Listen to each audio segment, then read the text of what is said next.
성교육연구소의 대표 김혜원입니다. 여러분 기다리셨죠? 우리가 성교육에 많은 질문사항들이 있는데요. 오늘 비범한 분 모셨습니다. 흰 가운, 스멜이 느껴져요. 우리가 또 의사 선생님 모셨기 때문에 오늘 또 정말 또 전문 얘기, 좋은 얘기 들을 것 같은데 한번 소개를 좀 부탁드리도록 하겠습니다. 네, 저는 산부인과 전문의 김도영이라고 합니다. 그리고 세 딸아이의 엄마이기도 하고요. 와. 네, 지금은 강남 모처에서 산부인과에 재직 중인 전문입니다. 네. 근데 이렇게 의사로서 활동하면서 어떻게 성교육까지 배울 생각을 하셨을까요? 제 주변에서 개념 있는 의사다. 보통 분이 아니시다. 칭찬이 아주 자자했습니다. 과찬이십니다. 네, 일단은 제 아이들이 있다 보니까 성교육에 자연스럽게 이제 저도 궁금한 게 생기고 실제로 의학 지식으로는 다 해결되지 않는 부분들이 있어서 산부인과 의사기도 하지만 성교육 과정을 이제 강사 과정도 찾아다니다가 이렇게 김혜원 대표님을 만나서 여기까지 오게 됐습니다. 네네, 멋지세요. 오늘 다양한 질문들을 받아봤는데 참 이제 마음에 걸리는 질문이 있어서 한번 좀 얘기를 나눠보고 싶습니다. 자, 우리가요, 아무래도 산부인과 전문이시니까 이제 임신을 하고 온 거죠. 20대 이제 미혼의 젊은 이 남녀 사이에서 임신돼서 왔는데 낙태를 이제 해야 될 것 같다.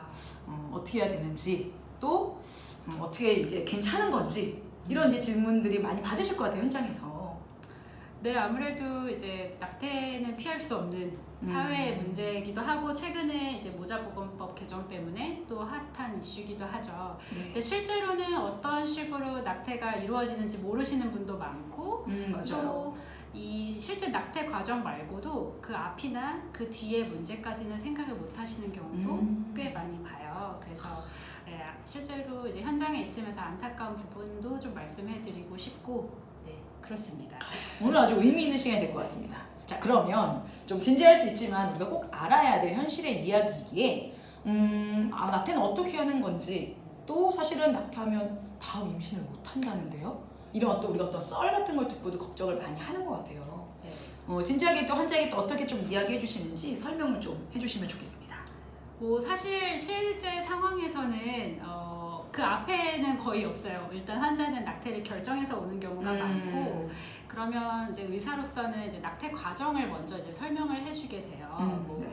낙태를 할 때는 마취를 해야 되고, 그 실제 과정이 어떻게 이루어지는지, 그리고 사실은 이제 좀 약간 비겁하지만 의사를 보호해야 되기 때문에 부작용을 굉장히 많이 얘기해요. 이제 그러면 환자들이 처음으로 이제 쇼크를 좀 먹는 경우가 있어요. 네. 네, 실제로 우리는 좀 과하다 쉽게 얘기를 많이 하기 때문에. 그런데 이제 낙태를 하고 나서는 이제 대부분은 근데 또 환자의 몫이죠. 고스란히 그 낙태를 하는 사람의 몫이기도 하고, 그런 것들을 일련으로 이렇게 지켜보면서 많이 안타깝고, 사실 안 일어나는 게 제일 좋은 일인데 또 피치 못하게 겪는 사람들이 있는데 그거를 또 너무 트라우마라고 하죠. 평생 가는 그런 뭔가 상처가 돼서 그 이후에 정상적으로 결혼 생활을 못 하시는 분까지도 보면 이게 참 보통 일이 아니구나 이런 생각도 많이 합니다. 네. 네.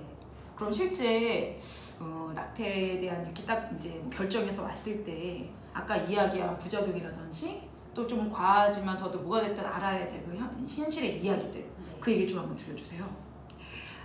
우선은 날을 잡죠.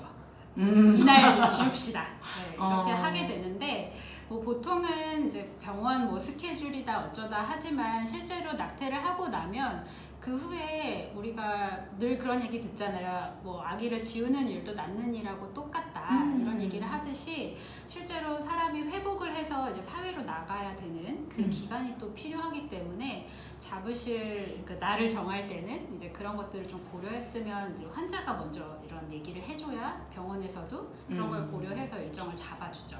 그렇게 잡고 나면 일단은 이제 금식하시고 오셔서 마취를 하고 주수에 따라서 이제 낙태 방법에는 좀 차이가 있어요. 네. 그래서 실제 날짜 전날부터 약을 복용해야 된다든지 자구 이후에 어떤 기구를 삽입한다든지 이렇게 해서 그런 낙태 과정을 준비 과정이 있는데 사실 이 준비 과정이 겪어보지 못하신 분들은 잘 모르시겠지만 굉장히 아프고 힘든 과정이 됩니다. 네, 특히 이제 여성의 자궁을 연다, 우리가 말은 쉽게 하는데 그 과정이 굉장히 통증이 뒤따르는 일이에요. 그래서 그 전날 끙끙 앓고 정말 너무 아픈 과정을 겪고 나서부터 이제 병원에 와서 시작인 거예요. 그리고 마취를 하고 그 다음 과정은 사실 의사에게 달렸지만 실제로 마취를 깼을 때도 배가 아프고 이제 뭉치는 그런 이제 통증이 또 환자가 감당해야 될 몫이고 또 잘못된 경우에는 또 감염이 2차로 있어서 추후에 약도 많이 먹어야 되고 또 이제 낙태가 한 번에 잘 안 돼서 또 출혈이 계속 있고 뭐 이런 문제들까지 있기 때문에 이게 그냥 가볍게 생각해서 아 이걸로 오늘 하루 내가 날 잡고 지우면 끝이야 이렇게 생각하시는 거는 좀 문제가 있어요. 그리고 실제로 마지막에 이제 출혈이 다 먹고 낙태가 성공적으로 하는 건 좀 말이 이상하지만 이제 실제로 내가 원하는 그런 이제 어떤 시술이나 그런 게 마무리됐는지 의사랑 초음파를 보고 확인하는 것까지가 정말 끝인 거죠. 네. 그런 과정을 통해서 병원에서 낙태를 하고 있고요. 그 다음에는 이제 환자분들도 낙태 후에 임신을 이미 겪은 몸이기 때문에 아기를 낳은 것과 똑같이 또 어떤 분들은 예민하신 분들은 뭐 산후풍이라고 하는 그 관절 시림, 뭐 이빨이 뭐 약해지는 증상 이런 거를 실제로 겪기도 하세요. 그래서 그런 것들까지도 잘 케어를 이제 해주고 뭐 한간에 들리는 소문에는 친구가 낙태하고 오면은 내가 뭐 미역국도 끓여줬어 이런 얘기 하는데 네, 실제로 이런 관리가 중요하다 네, 이런 얘기를 좀 드리고 싶습니다. 어찌 보면 사실 아이를 낳은 것과 똑같이 네. 그만큼 쭉 쉬어야 되고 아까 전에 뭐 20대 보통 직장을 다니다가 이런 어떤 오늘 환자 케이스 본다라면 요일을 찍어본다면 금요일이 참 좋겠네요. 최소한 금요일에 네. 그래도 좀 주말을 그쵸. 쉴 수 있게 쉬면 좋죠. 네, 네, 못 쉬고 맞아요. 막 쉬쉬한다라든지 감춰댄다라든지 그런 분의 몸을 참 많이 상하게 하니까요. 아니면 또 월차나 뭐 휴가를 쓸 수 있는 그런 좀 충분한 휴가 기간을 좀 갖고 자기의 몸이 회복될 수 있는 시간을 참 주면 좋을 것 같네요. 네. 그리고 어찌 보면 얘기 듣다 보니까 참 저도 아들만 세 번을 다 그것도 전 딸만 셋. 이게 좀 믹싱 됐어야 되는데 네. 저는 이제 다 수술로 아이를 낳기 때문에 네. 그 고통 그 아픔이 이제 갑자기 또 머리 막 스쳐져요. 깨고 나서도 막 배가 막 이 타는 것 같은 느낌과 근데 이제 그만큼의 이제 수술을 하면서의 앞뒤로 고통이 있을 수 있다라는 거 그 네. 부분을 우리가 좀 명확히 알아야 될 것 같네요. 근데 이제 문득 이런 생각이 들어요. 낙태는 몇 번까지 가능한 건가요? 왜냐면 또 많이 좀 오는 사람이 온다? 이런 얘기를 사실 저는 좀 현실에 좀 들었던 것 같아요. 그러니까 한 번이 아니라. 네, 그렇죠. 이런 말이 있어요. 사람 바이 사람, 케이스 바이 케이스. 네. 실제로 이제 한 번만 낙태를 했는데도 그 후에 막 출혈이 너무 과다하게 되고 네. 뭐 운이 좋지 않게 자궁이 이제 좀 천공이 된다든지 뭐 이런 여러 가지 이유로 인해서 낙태를 한 번만 했는데 다시는 임신도 할 수 없는 경우도 있어요. 너무 불행하지만. 그리고 또 저는 실제로 이런 케이스를 봤는데 기혼 분이세요. 결혼을 했는데 피임을 제대로 안 하신 케이스는 저는 진짜 낙태를 10번 넘게 하신 분도 봤어요. 그래서 케이스 바이 케이스고 뭐 낙태는 뭐 3번까지는 괜찮고 2번까지는 뭐 4번부터는 안 돼 이런 거는 없어요. 근데 이제 어떤 상황이 나에게 닥친다. 뭐 사실 2번째까지 낙태는 아무 문제 없이 했는데 3번째 때 그런 일이 닥칠 수도 있고 네. 그렇기 때문에 뭐 몇 번까지 가능해 이런 말은 어렵습니다. 근데 분명히 우리가 성격함사도 늘 이제 이야기하지만 정말 생명만큼 중요한 건 없죠. 또 정말 생명만큼 기쁜 일도 없는 것 같아요. 네. 우리가 지금 뭐 낙태법 개정에 많은 이 법 개정의 얘기도 또 논란도 있는 상황인데 어찌 보면 현장에서 낙태를 결정하고 오는 사람한테 이야기하는 것도 참 쉽지는 않으실 것 같아요. 네. 자, 이렇게 낙태에 대한 고민을 이야기하는 환자 어찌 보면 정말 이런 것만큼은 좀 잘 알고 있었으면 좋겠다. 오늘 이야기해 주신 거 한번 3가지로 좀 정리해 보려고 합니다. 네. 한번 정리 부탁드릴게요. 첫 번째는 이제 제가 의사로서 가장 안타까운 이제 제가 의사로서의 뭔가 한계를 느끼는 부분인데요. 그래서 제가 이제 성교육이 좀 중요하고 이런 강사를 하게 된 이유랑도 일맥상통하는 건데 서로 이제 진지한 소통. 이제 그냥 뭐 남자친구 여자친구 이런 거 아니고 아기가 생겼다고 하면 그 문제에 대해서만큼은 정말 나이를 불문하고 서로 잘 얘기를 해서 이 아이를 정말 지우기로 결정을 하는가, 이제 여자 혼자 결정하거나 뭐 남자 측에서 뭐 내가 책임질 수 없으니 지워라든지 이런 식으로 뭔가 일방적인 결정이 아니었으면 좋겠다는 게 맞아요. 제일 첫 번째. 맞아요. 네, 제일 정말. 중요하네요. 네, 제일 중요하고 두 번째는 이제 제가 조금 가볍게 뭐 말씀드렸지만 낙태 과정이라는 게 정말 만만치 않다는 거.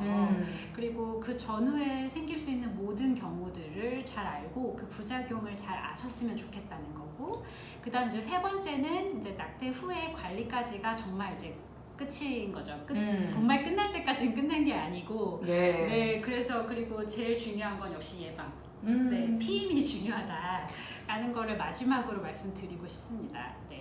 PMM 뭐니 해도 제일 콘돔이라도 꼭 네. 하실 수 있는. 근데 제가 가끔 그런 질문 이제 받아요.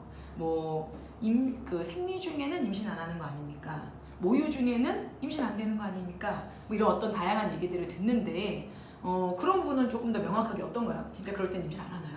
아닙니다. 모든 경우에 100%라는 건 없고 우리가 뭐 가장 이제 완벽한 피임 방법이라고 하는 게 뭐 요즘에 뭐 임플라논 뭐 이런 것도 있는데 그런 것들도 심지어 피임 실패 확률이 있어요. 0.00 몇 프로라도 있는데 그런 것들을 이제 관가해서는 안 되죠. 그 0.002% 뭐 10만 명 중에 한 명이 내가 될 수 있는 거죠. 맞아요. 그리고 뭐 수유 중에도 임신이 당연히 될 수 있고 생리 중에도 임신이 될 수 있어요. 그래서 그런 모든 케이스들이 내가 되지 않도록 한다는 게 제일 중요한 것 같습니다. 네.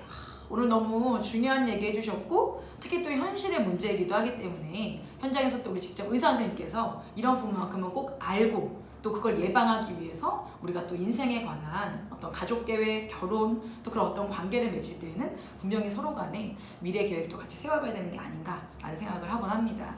자, 우리가 또 사실 들으면서 많은 질문들 있으실 수 있으세요. 또 댓글로도 문의 남겨주시면 우리 또 의사 선생님께 또 자주 이 어떤 이런 기회를 통해서 성교육의 많은 궁금증을 풀어드리도록 하겠습니다. 오늘 나와주셔서 너무 감사드리고요. 감사합니다. 네, 자주 뵈어요. 네. 네, 다음에 만나요. 다음에 만나요. 안녕. 제일 신나.